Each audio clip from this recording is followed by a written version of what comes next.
Now, this panel is going to be in English. It's just for neutrality. For Henrique, he's coming from Brazil.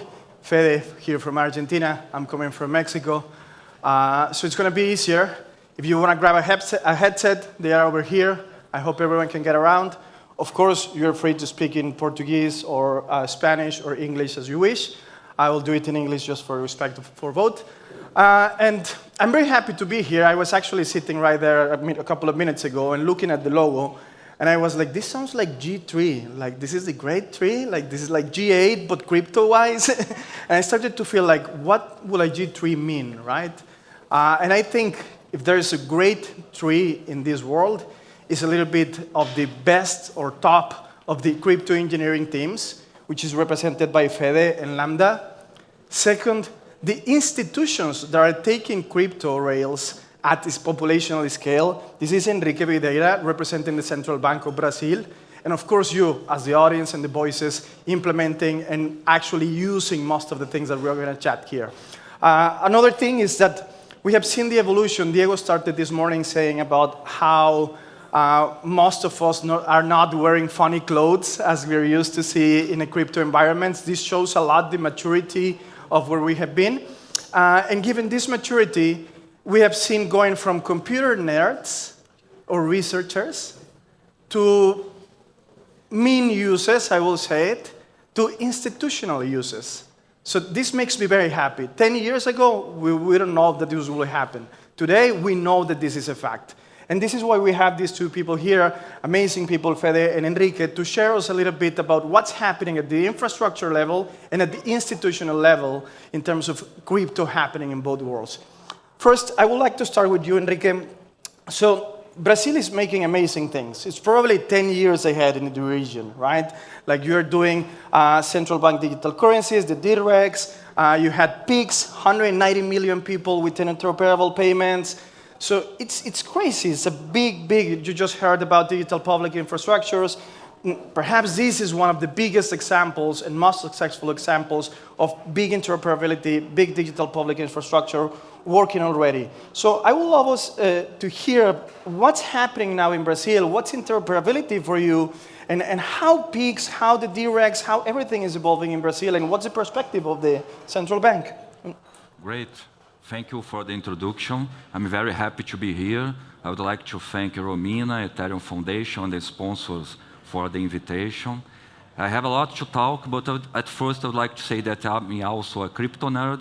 I'm also a researcher, but I have to dress like a central banker. So I am using and wearing suit today. Perfect. But think me as part of the community.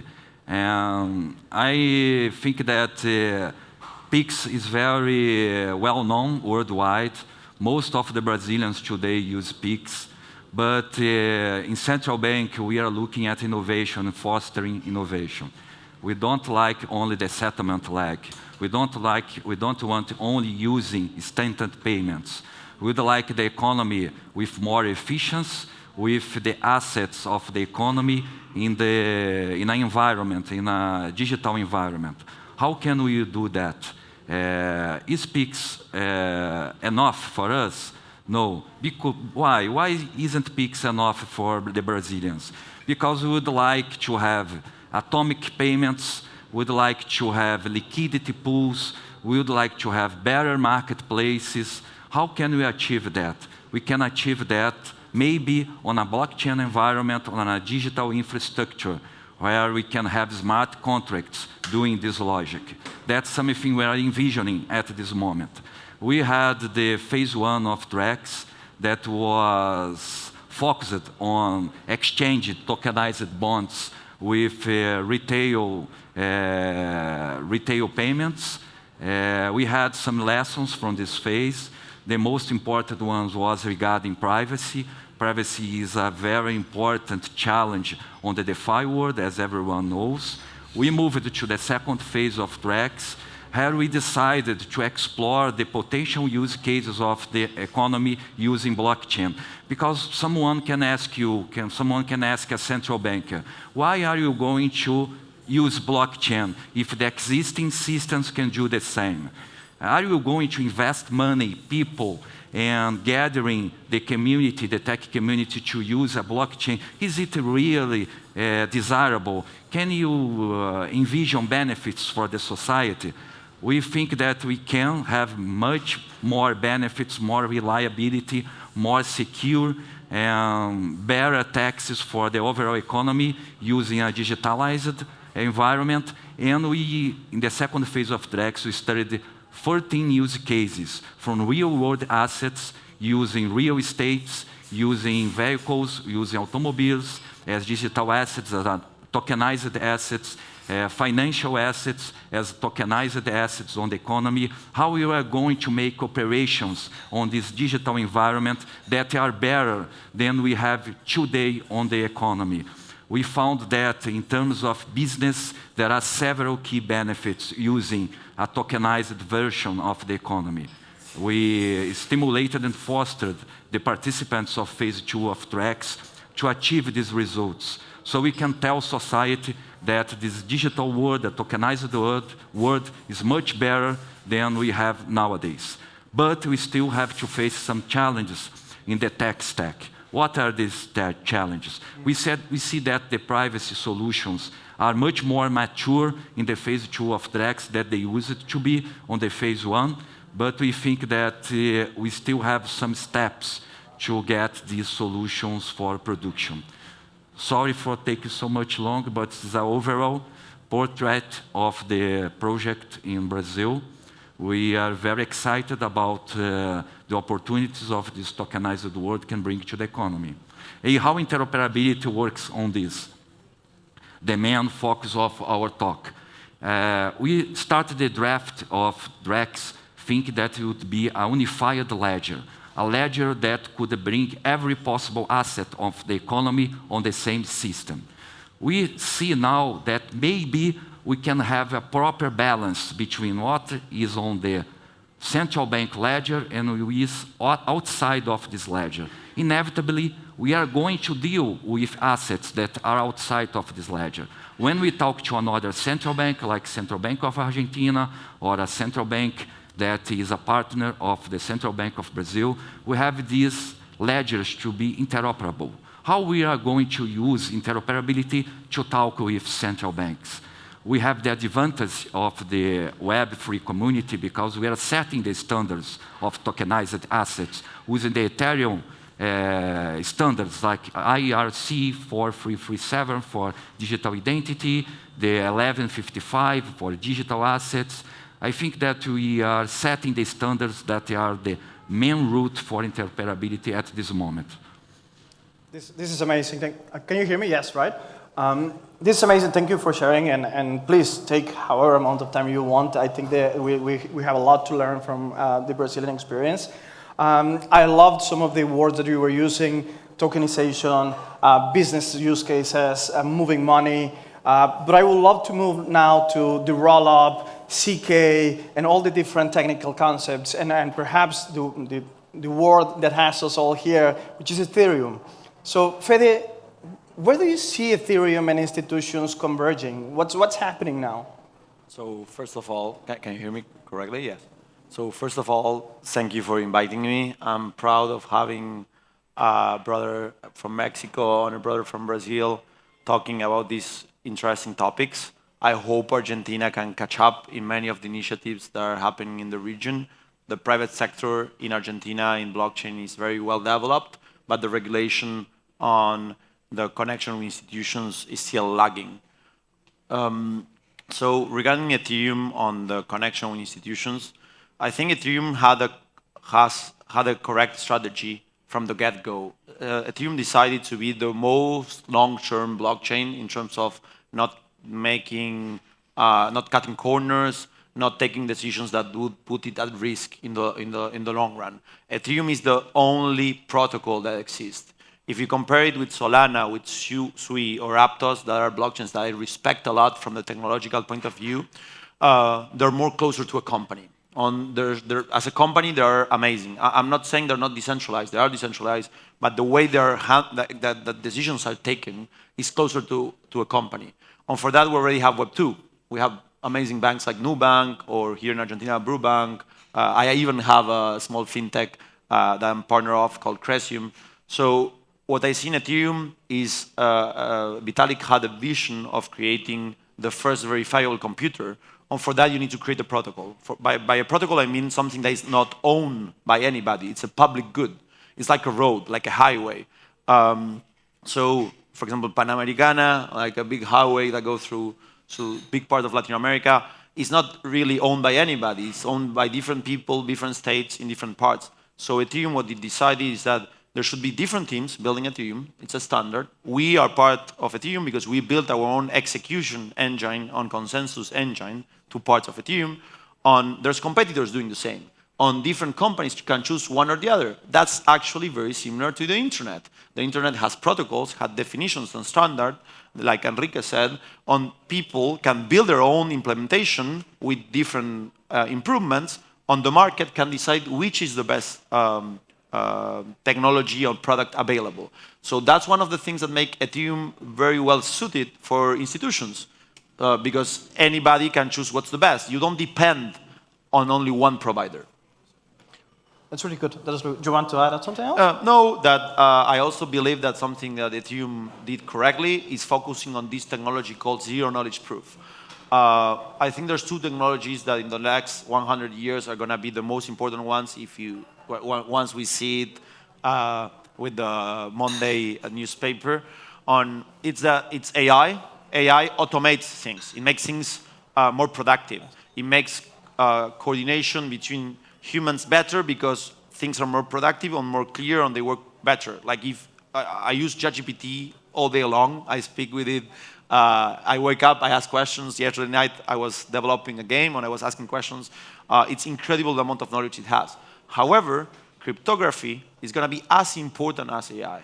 We were speaking with Henrique about this before. With cryptography on blockchains, you know that the data is real. You know that it's owned by somebody. Cryptography enabled property rights in the internet. Property rights are crucial to be able to develop the rest of an economy. If you don't have property rights, there's difficulties for people to trade. The internet, until blockchains, didn't have property rights. You couldn't own an asset. You own an asset in PayPal. You own an asset somewhere else.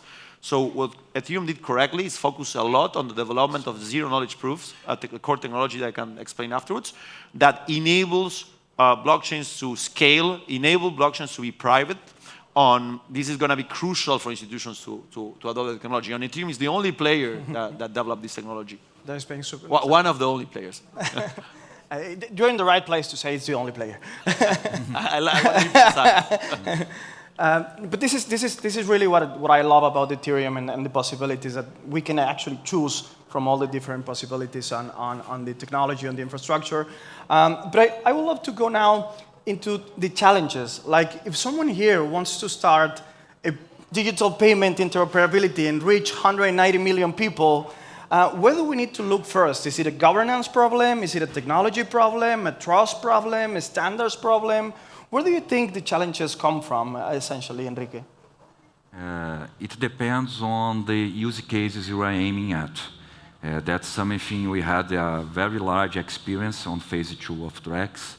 Because if you are dealing with exchanging a real estate asset with retail money, this could be a transaction that could be done within minutes or hours, maybe. Because in Brazil, if you want to exchange a real estate asset with money, you have to go to a place where the cartorian will meet you, you will meet the purchaser, and only the transaction happens if you say the buyer that you transferred the money and vice versa, the real asset comes to you. Something that is not imaginable on the real world economy, that's a digital economy.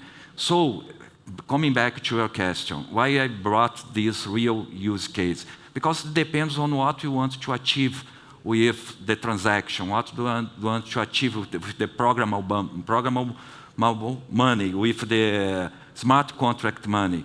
Because if you don't have this very clear on your site, you don't project, you don't make the proper requirements for this system interoperate with the other systems. Let's come back to interoperability. We don't have the ambition in Central Bank of Brazil nowadays to have every possible asset inside our unified ledger.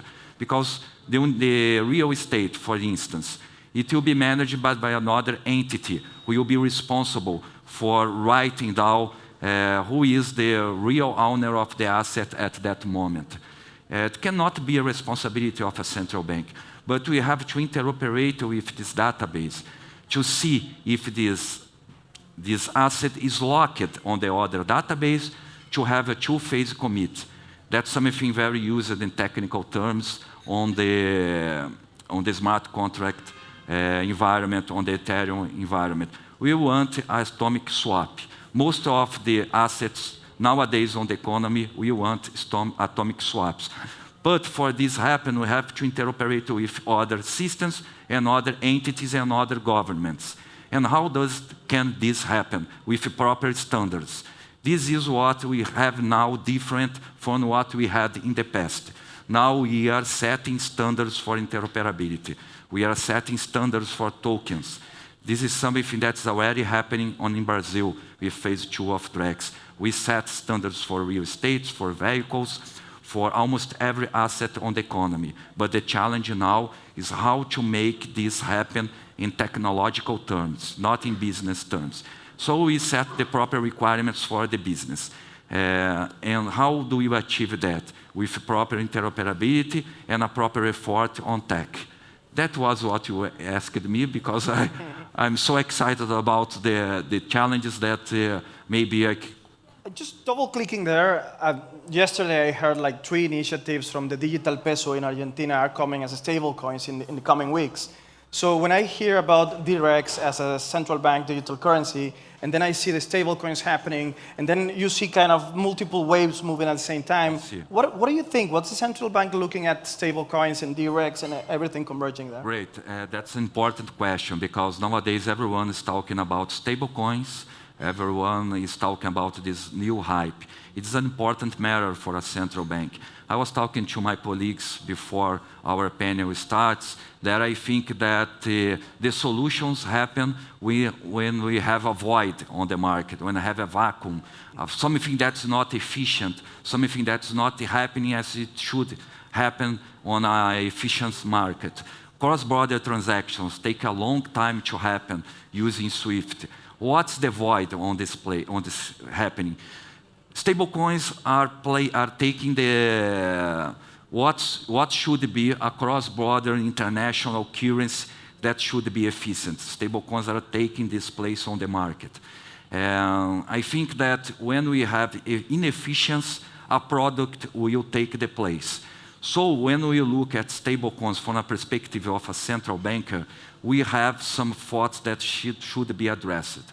Because we know that stablecoins are always funded and have a collateral on, for example, tokenized deposits or tokenized money or deposit account. We had some recent issues with some stablecoins that lost their peg to the dollar. There was some banks in America that bankrupted, and the leg lost the peg of 1 to 0.84 cents on that time. So if you are a citizen buying a stablecoin in dollar and you don't know the vulnerabilities and issues regarding a stablecoin, you can never imagine that a stablecoin is not secure as you could imagine. A central bank's perspective that's looking at the society and the users should be aware of this. Why not a central bank should issue its all-synthetic CBDC on this market, allowing the settlement of these blockchains? How can central bank foster this market, help this market, and mitigate the risks? That's something we are talking about internally in central bank. Because we see that nowadays, as we envisioned before, make a unified ledger running inside a system in Central Bank of Brazil may be too much for our staff. We don't have so much people to run a large system. So we have to deal with several satellite systems, several blockchains, several layers that could be running using the Central Bank of Brazil as a golden layer that would be responsible for the settlement layers. We are trying to understand better how can we foster the market, mitigating the risks and innovating and helping the society to get the benefits. Thank you, Henrique. This is amazing because what I can hear here is how centralization and decentralization are kind of dancing together, right? So it's not fully decentralized, it's not fully centralized, it's trying to look for a solution in between. And Fede, moving there and a little bit thinking of a utopical world where everything works nicely, interoperates in the multi-chain, multi-protocol, we are all friends with everyone. Like, when I think of those infrastructures, and perhaps this goes into the double-clicking in the CK part of these technologies, like, what are the essential properties underlying the infrastructure that you think will make these like payments, identity, documents, and everything flow freely? So I think the first thing that is very important to have is availability. The last few days, we had many servers going down. AWS, Cloudflare, different technology providers had issues. Sadly, I believe this is going to grow with time. As we all know, the world is becoming more fractured between the West and the East. Societies are, between the old and the young, are having also fractures. We're in a world that is changing very fast. That means that in the long run, if your servers, if your technology is not designed for a world that will have fractures, your servers will have issues. So I think the first thing that is very important is to design systems like Ethereum that were designed to be available and reliable. Ethereum has been up for 10 years without zero downtime. We never had a big issue. I cross my fingers for this to continue this way. And this is related to the previous question answer I gave, where we designed Ethereum not to be a company. It's a system where there's too many companies fighting for creating a market. So this is also very important for regulators and for countries, because a country doesn't want to depend on another country. In Argentina, we have our own developers. In the US, there's the own developers of Ethereum. In Brazil, there's developers of amazing Solidity developers, the same in Europe. So what this brings is reliability on the tech, reliability on the hardware, because you run it everywhere. So that's the first thing. The second thing is that the system needs to be transparent. One of the issues of many of the other blockchains have, for example, Solana, is that even the smart contracts, so the code that runs on top of the blockchain that should be auditable, easy to run, it's not open source. It's not available. This is very, very important, because if not, you're trusting the developer. So Ethereum has a community that wants to make sure things are verifiable and transparent. So the first thing I mentioned is availability. The second one is transparency. These systems needs to have many eyes, mathematicians, regulators, private sector, putting checks on balances to make sure the technology is enabling citizens to develop a new economy in the digital world. The last part I would add is that one of the amazing things we have in Ethereum is the Ethereum Foundation. The Ethereum Foundation is not like a government. It's not a state. I would say it's like a North Star. It tries to think in the long term on what things need to be developed. In most other blockchains, the foundations are more like the right hand of the company that created everything. In the Ethereum Foundation, that's not the case. I have my debates with the Ethereum Foundation. The Ethereum Foundation has its own debates with other companies. And what it's trying to do is to make us think in the long term. So I would say it's more similar to the Pope in a religion, in terms of like, it's trying to, and sometimes there's differences with the Pope and with the people believing in Catholicism. So they try to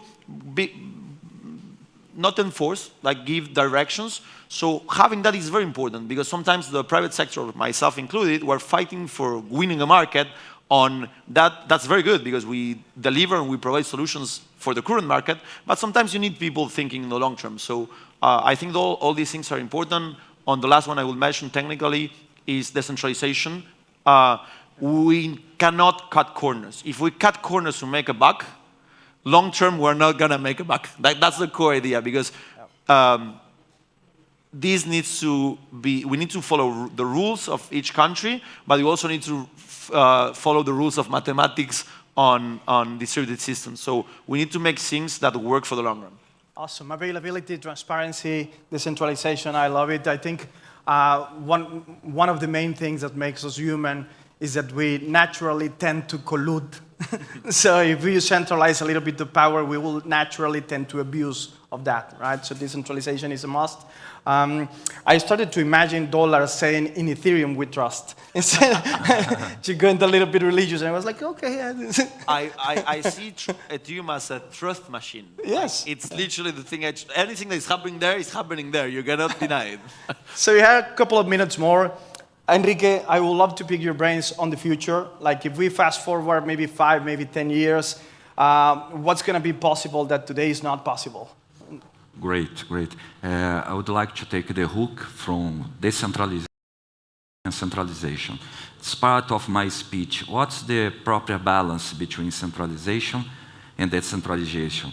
Maybe it's something very weird to hear from a central banker like me, but we are worried about the balance of power, as you said. I think that high centralization would make someone inside central bank push a button and make all the network goes down. And this is a property for society, not for the central bank. But central bank also has to set the rules of governance on this tokenized world. Or central bank only has to take the lead to only make the settlement leg on this environment. That's something we're still talking about. And how do you look at the future, as you said? We had part of this conversation before here.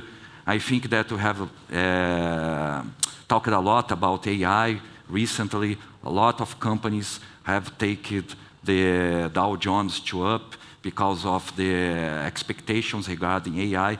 But I think that AI is much more than ChatGPT, as the experts here know.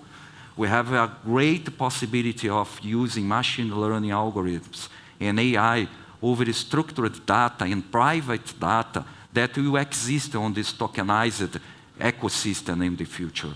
As a data scientist, as a researcher, I had great difficulty on my academic lifetime looking for proper data to use AI algorithms. I think that a country that has all its data in a unified ledger view with privacy that offers researchers and better, it offers to companies better views of what's happening with quality of the products, with payments, with overall economy situation, can succeed much better than other countries. It can offer on this tokenized world better loans with lower credit ratings.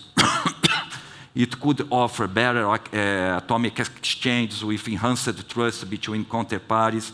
It could offer better marketplaces where you can live without centralized entities that are nowadays responsible for exchanging securities. When you have typical bid-ask prices on these centralized exchanges. When we look at the liquidity pools, we know that this is a centralized manner of doing business. Why not tokenize the liquidity pools between several assets on this new world economy? Can make seamless transactions, better transactions with lower costs to the society. With these tokenized assets on this new environment, they can be a collateral for every possible transaction on this new world. It can make the economy much better, much efficient than we have nowadays. Because if we are here now talking about what will happen in the future, we have to envision this new world.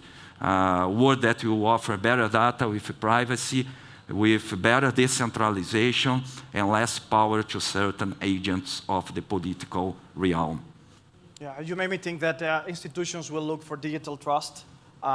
Crypto is going to be offering verifiability. and you can coin this concept for yourself, but we are moving from artificial intelligence to verifiable intelligence probably in the next 10 years, right? I loved it. Fede, similar question, and maybe if you think are governments or institutions in general underestimating something behind Web3 that they can tap, they can leverage, and they can use in their favor? I would love for you to give us 2 minutes maybe on that. Yeah, I will. I will mention something before. Because we live in Argentina, most of my team, we are used to very big exchange rates changes. Argentina had the second biggest drop in the stock market in a day, 60% a few years ago. Recently, we had a 50% bump after an election. I started researching on Forex exchange data historically. I wanted to analyze it. I found a book written by a Dutch author, and I wanted the data about the exchange rates on how when empires fall, the exchange rate change. I asked for the data. Many times I sent an email. They didn't reply. So completely agree with you, Henrique. The good thing about blockchain is the data is a structure. It's going to be there, and it's going to be studied by a lot of people, and this is going to make things better. Regarding what governments might be not understanding about this is that there's so much capital. There's so many smart people I have never met. There's a lot of scammers on one side. There's amazing researchers. Recently, we were in Cambridge with Justin Drake on the Ethereum Foundation team, Nethermind and others, developing the new standard of Ethereum that is called Lean Ethereum, that is going to be more decentralized, that is going to use more cryptography. I think the thing they're underestimating is the amount of capital on human intellect of good people trying to do this. It's honestly amazing. I was recently in Uzbekistan working with the government. For me, it's very strange. I'm a nerd from Argentina getting called by governments all around the world. When I speak with them, I think they don't fully understand the speed at which things are happening. I don't think in any way this is going to be stopped because it solves a concrete issue. The regulators need to, as fast as possible, learn and try to put the rules, because we also need the rules. Mm-hmm. I want rules because I'm an honest player, and I don't want to be, I compete sometimes with bad players. Mm-hmm. The market doesn't understand that because there's no rules. That's bad for the good player, because the good player wants to follow the rules and be differentiated from the bad actor. So I think what's important is people like Henrique that are passionate about this. They're engineers, and they go to you're also an engineer, you are a suit. Like, we need honest engineers, researchers working on the governments, trying to accelerate the adoption. So I'm super happy to have people like you guys working on these things. Thank you very much.